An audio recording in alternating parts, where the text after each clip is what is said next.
जाते जाते आपको दे जाऊं। अमानत? मेरी कौन सी अमानत है तुम्हारे पास? आपकी सारी जमीन, आपका घर, जो आपने हमारे पास गिरवी रखवाया हुआ था, ये उसके कागजात हैं, मैंने आपके नाम कर दिए।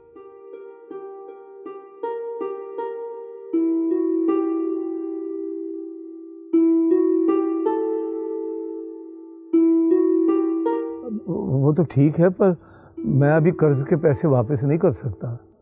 मुझे चाहिए भी नहीं। मौलवी साहब, अगर वो खुद दे रहे तो इसमें आपको मसले ही क्या है? लेकिन बहू, अगर तुम रिश्वत देना चाह रहे हो ना, तो ये कागजात तुम वापस ले लो, क्योंकि हमारी आरजू का रिश्ता वही होगा जहां हमने तय किया है। हमारी इज्जत का कोई मोल नहीं। मुझे आपसे कुछ नहीं चाहिए, कुछ भी। आपने आरजू का रिश्ता जहां भी तय किया है, यकीनन बहुत सोच समझ कर किया होगा।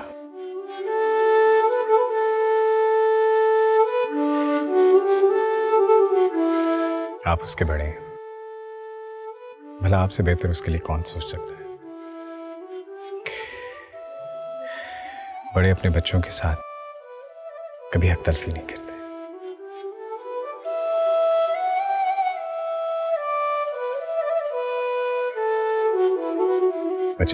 ठहरो बेटा।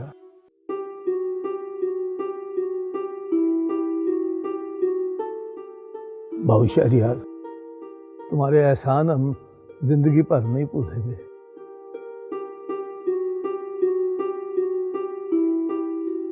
हो सके तो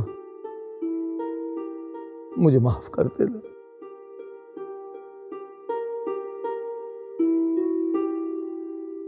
प्लीज मौलवी साहब, मुझे गुनहगार ना करें, मुझे शर्मिंदा ना करें। आप मेरे बड़े हैं, माफी तो मुझे मांगनी चाहिए, क्योंकि मेरी वजह से आपको इतनी परेशानी हुई। हो सके तो आप मुझे माफ कर दीजिएगा। जाने अनजाने में मैंने आपका दिल दुखाया है, प्लीज मुझे माफ कर दीजिए। सुनो बेटा, बात तो मुनासिब नहीं है, पर अब आ ही गए हो तो खाना खाकर जाना। बारात बस पहुंचने ही वाली है। गजब हो गया मौलवी साहब। क्या हुआ मुदे? वो जी बारात वाली बस जिसमें रशीद और बाराती थे। हाँ, क्या हुआ उसे? वो उलट गई है और बेचारा रशीद वही मारा गया।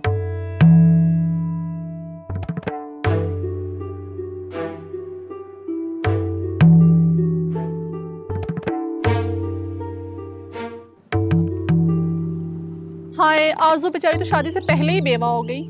हाँ, वैसे बाजी समीना सच ही कहती हैं, बहुत मनहूस है ये आरजू। अब क्या करेंगे बेचारे मौलवी साहब। हाँ, इतना खर्चा हो गया बेचारों का, और लड़की के माथे पर तो दाग भी लग गया है। कम से कम आरजू का हार सिंगार तो उतारना चाहिए ना, बेचारी बेवा जो हो गई है। उतार दे ये सब हार सिंगार, जिसके लिए किया था वो चला गया इस दुनिया से। अब तेरे नसीब में यही सब कुछ लिखा है। आओ बहनों, तोड़ो इसकी चूड़ियां। नहीं चाची, ऐसा मत करे। अब तुझे बेवगी की जिंदगी गुजारनी है, यही बस अब इसका नसीब है। आप ऐसा नहीं कर सकती। तुम कौन होते हो हमें समझाने वाले? ये हमारे गांव की रीत है, कोई भी बेवा हार सिंगार की मुस्तहिक नहीं होती। लेकिन आरजू बेवा नहीं हुई।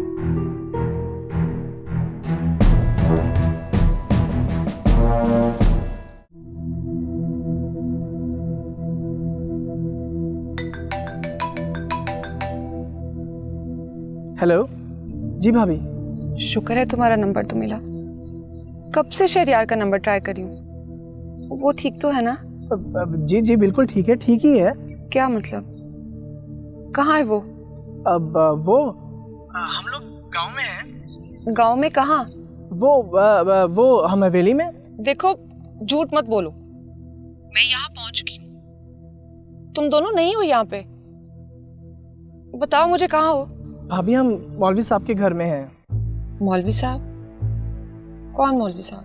मौलवी साहब गांव के मौलवी अब्दुल मजीद। अच्छा मुझे बताओ उनका घर कहाँ पे है, मैं वहाँ आती हूँ। नहीं भाभी, आप ऐसा करें, आप हवेली में रुके रेस्ट करें, हम वापस आ जाते हैं। रेस्ट करने का टाइम नहीं है मेरे पास। और ये तुम्हारे पीछे शोर कैसा है? कुछ नहीं। तुम क्या छुपा रहे हो? तुम मुझे एड्रेस दो, मैं वहां आ जाती हूँ। हेलो भाभी। हेलो खुरम। हेलो।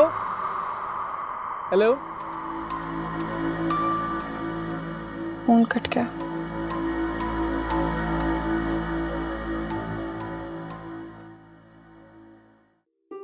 अच्छा ये बेवा नहीं है, इसका कसम इसे ब्याने से पहले ही मर गया और तुम कह रहे हो ये बेवा नहीं है।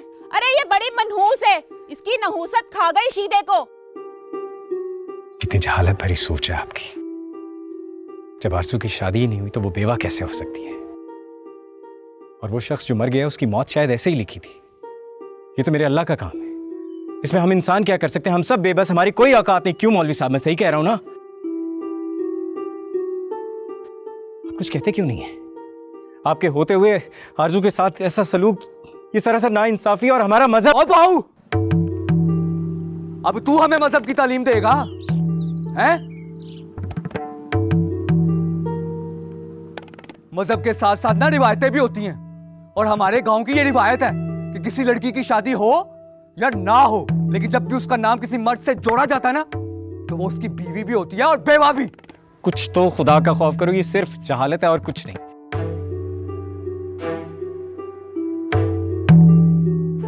बेटी को भी इंसान समझो, बेटी को भी इंसान समझो। और समझ रहोगे इंसान सुन, ये हमारे घर का मामला है और इस वक्त आरज़ू हमारे घर की इज्जत है, तेरी नहीं। समझ रहे? अब चल निकल यहां से, दफा हो जा। ओए अदील, ठहर जा।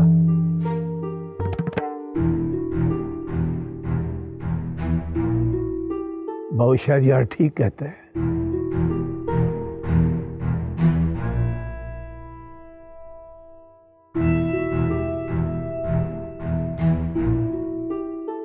जब शादी नहीं हुई तो आरज़ू बेवा कैसे हो गई?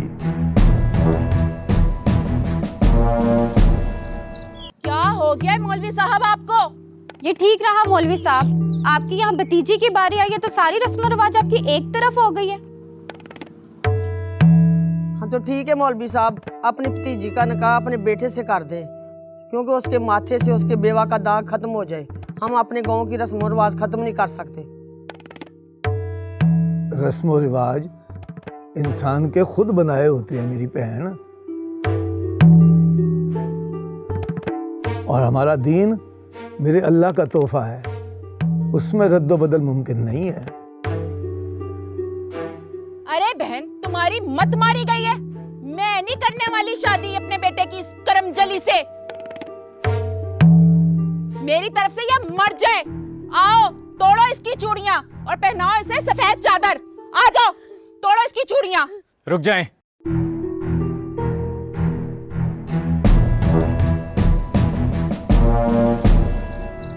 मैं आरज़ू से शादी करूंगा, अभी और इसी वक्त।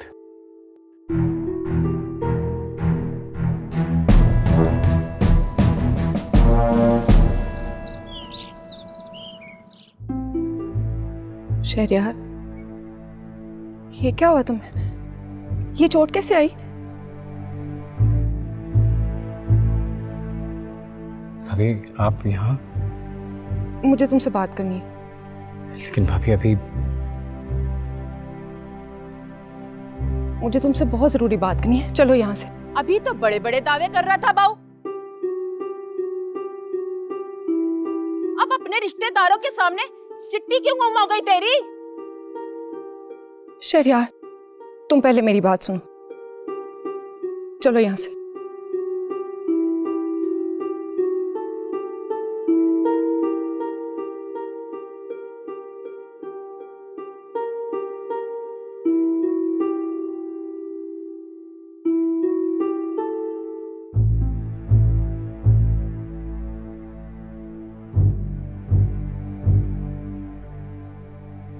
क्या हो रहा है ये सब? भाभी आपने सुन तो लिया, मैं आरजू से शादी करना चाहता हूँ। ये सब नहीं हो सकता। भाई प्लीज आप तो ऐसे ना कहें। आपने तो हमेशा मुझसे यही कहा है ना कि मेरी पसंद आपकी पसंद। आप उसी लड़की को ब्याह कर घर लाएंगे जिसे मैं चाहता हूँ, और मैं सिर्फ आरजू को चाहता हूँ। शहरयार, मैं तुम्हारी बात समझ भी जाऊं, बाकी घर वाले, तुम्हारे भाई। Try to understand the situation. आप कि जाहिल लोग उस बेचारी की जिंदगी को मौत से भी बदतर बना देंगे, और मैं इस हाल में उसे अकेला छोड़कर नहीं जा सकता। जहाँ तक भाई की बात है, मुझे यकीन है कि वो मेरी बात समझ जाएंगे। प्लीज। शहरयार, तुम नहीं समझ रहे हो, ये फैसले इतनी जल्दी नहीं होते। ये आप क्या कह रही हैं? मैं आरजू के अलावा किसी और से शादी नहीं करूँ।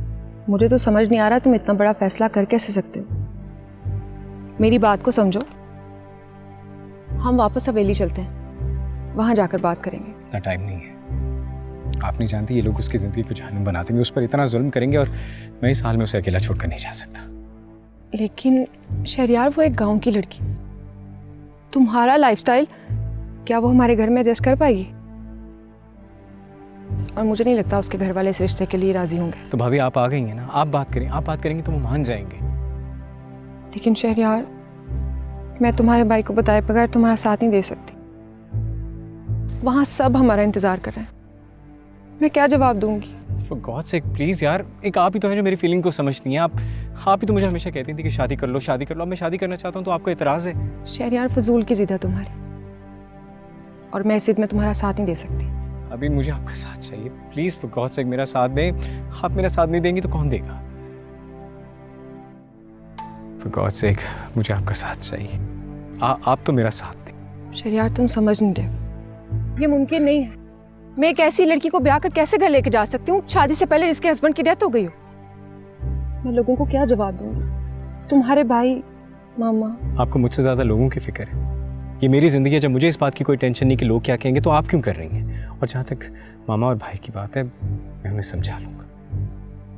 वो मुझे कभी माफ नहीं करेंगे, मैं इतना बड़ा रिस्क नहीं ले सकती। मैंने तो हमेशा आपको अपनी माँ समझा, लेकिन शायद आपने मुझे अपनी औलाद नहीं माना।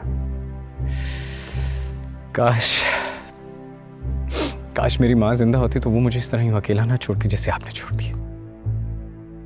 मैं आपको एक बात साफ साफ बता दूं, मैं अगर शादी करूंगा तो सिर्फ आरजू से, वरना कभी शादी नहीं करूंगा, और शायद उसके बिना जी भी ना पाऊं। शहरयार, ऐसी बातें क्यों कर रहे हो? मैं तो तुमसे बहुत प्यार करती हूँ। अगर प्यार करती हैं तो मेरा साथ क्यों नहीं दी? मेरे कहने पर एक बार आरजू के घर वालों से उसका रिश्ता मांग ले, प्लीज। अच्छा, तो अगर वो ना माने तो? अगर वो ना माने तो जैसा आप कहेंगी मैं वैसा करूँ, आई प्रॉमिस। लेकिन